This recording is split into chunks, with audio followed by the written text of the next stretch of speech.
Hello everyone, I'm from Will Never Be Famous and I'm back with a new episode of my thoughts on.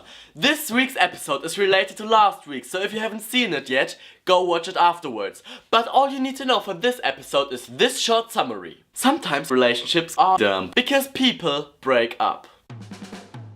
Breakups aren't a great thing, but sometimes they're just the right thing. As soon as you stop to fulfill each other in ways that both of you feel good about the relationship, you have to figure out where it's all heading. That being said, we need to differentiate between the role of the left one and the one doing the leaving. We will start with the role of the left one, because for them it's important to know how to handle a breakup, and because they are pushed into that position against their will. Maybe we can still be friends. Whoa there, don't you get that you're breaking my heart and this is like a slap in the face all over again? Because no, you can't be friends like nothing ever happened. There will always be something between you two. And if you want to try it, even though everybody tells you that it doesn't work, don't try to do it immediately after the breakup. You both could use some time. There are many fish in the ocean. Are you trying to tell me that you already have someone else? Don't try to make it better by saying something like that. Of course you both will find someone else, but that doesn't mean that the relationship wasn't worth anything. It's not your fault. Damn right, it's yours! There is someone else. I knew it! So how to handle a breakup? Well, firstly you should know that it isn't easy for the other one as well. You can't control your immediate reactions like crying or manly resignation, but try not to hit your partner, or rather ex-partner. Because hurting them will not make them want you more, unless they are really weird. After the breakup, try not to contact your ex, at least in the beginning. It will just hurt you all over again and the other person probably needs some time to think. Do things with your friends and talk to some of them. But also talk about other things so you get your mind off the breakup. Even if you're hurt, don't blame it all on him or her, but don't blame yourself either. And one important thing, don't say that everything was bad from the beginning and crap all over the relationship. It doesn't make you stronger. It rather makes you seem like a little child that thinks everything is dumb when it can't have it. These are just my thoughts about that topic, so don't take them as an ultimate advice or anything. I just took that out of my experience with my psycho ex. That's a story I will tell someday, but maybe now I will just take the important bits and what I've learned from that experience. Because I wanted to tell you how to make a breakup smooth and nicely, so maybe there will be no bad blood. But since I have no experience with that actually working, I can tell you how not to. These are compiled from mistakes I made and their results. Well, the relationship didn't start off on the right foot. We both knew that I would move out of town in about 6 months, and that we would be 10 hours by bus, 6 hours by train, and 1 hour by plane apart.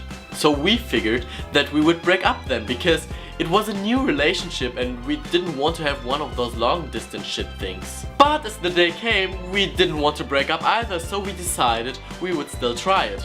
After a while I had a new circle of friends and we both didn't talk that much anymore. She became jealous and I realized that we couldn't keep it going like that. As she visited me after another month, our relationship was weird because I still loved her, but I knew that it wouldn't work out that way. And now we come to the interesting part.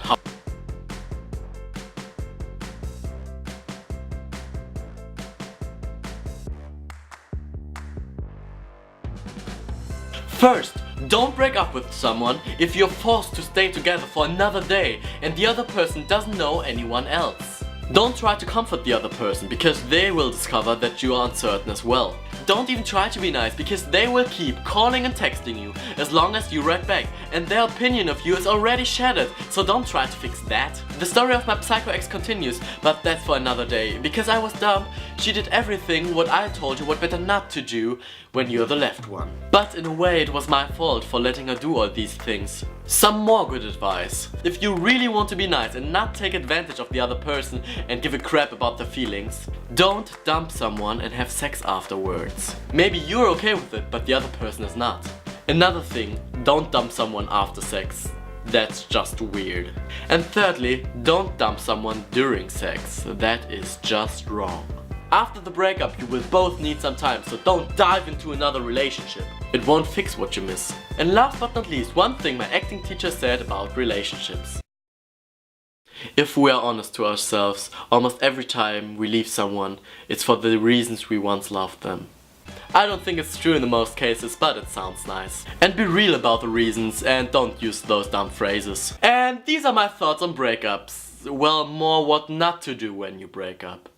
Or even better, don't break up and love forever. Give this video a thumbs up and subscribe to my channel. If you want to see last week's episode, which is kind of a prequel to this one, click right over there and you will hear some thoughts on relationships. If you want to see me arguing with myself, click down there and you will see my first collaboration with myself.